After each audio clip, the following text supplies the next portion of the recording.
सारस स्वरूप निवेदन करते हुए भागवत में एक ही बात परीक्षित को समझाई कि कलौ भक्ति भक्त्या कृष्ण पुरस्थितः कलयुग केवल हरि गुण गावत नर पावनि भवता। कलयुग जोग ना यज्ञ नहीं ज्ञाना एक आधार राम गुण गान एक आधार राम गुण गान। कलयुग केवल हरि गुण गान कलयुग केवल हरि गुण गान। गावत नर पावहि भवता गावत नर पावहि भवता।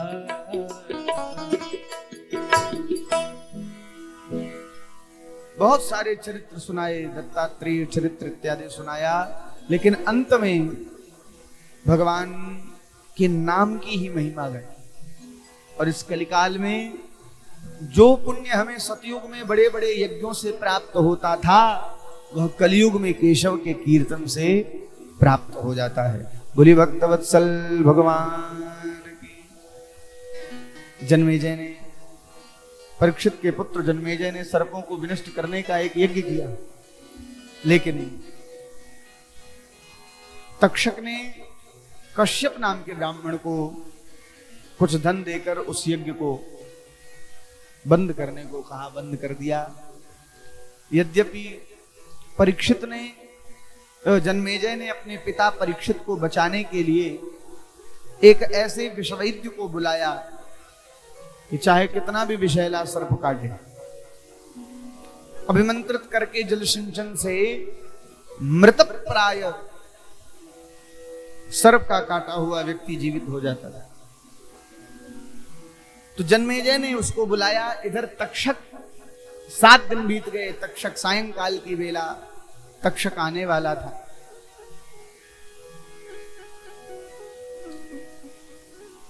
सायंकाल गोधूली बेला में सर्वप्रथम दोनों तक्षक और उस विषवैद्य की भेंट हो गई, मुलाकात हो गई। और जब दोनों मिले तो तक्षक ने पूछा तुम कौन? तो उसने कहा विषवैद्य। कहाँ जा रहे हो? बोले वो परीक्षित के पास जा रहे हैं, उनको आज तक्षक डसने वाला है। तो विषवैद्य, तक्षक ने कहा मैं ही तक्षक हूं। तक्षक ने तुरंत एक वहां विशाल बट का पेड़ था, उस बट को डंक मारा, और जैसे ही डंक मारा तो पूरा का पूरा बट खाक में परिवर्तित हो गया, राख हो गया एक ही क्षण में। लेकिन उस खाक हुए राख पर जैसे ही विषवैद्य ने अभिमंत्रित करके जल का सिंचन किया तो वह राख पुनः बट के रूप में परिवर्तित हो गई, बट के रूप में खड़ी हो गई। तक्षक ने सोचा कि ऐसे तो संत की वाणी झूठी हो जाएगी, तो बहुत सारा धन देकर विषवैद्य को लौटाया है। सायंकाल की बेला बहुत सारे प्रश्न परीक्षित ने किए, सभी प्रश्नों का उत्तर भगवान सुखदेव ने दिया। अंत में एक प्रश्न भगवान सुखदेव ने किया, परीक्षित बताओ क्या तुम्हारी मृत्यु होगी? भगवान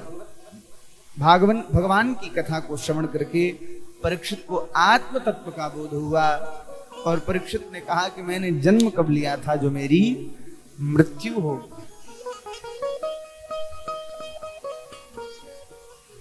परीक्षित के हृदय से मृत्यु का भय समाप्त हो गया है। सायंकाल की बेला आने वाली है और भगवान सुखदेव का यथोपचार पूजन बंदन किया, और पूजन बंदन करके भगवान सुखदेव वहां से प्रस्थान किए।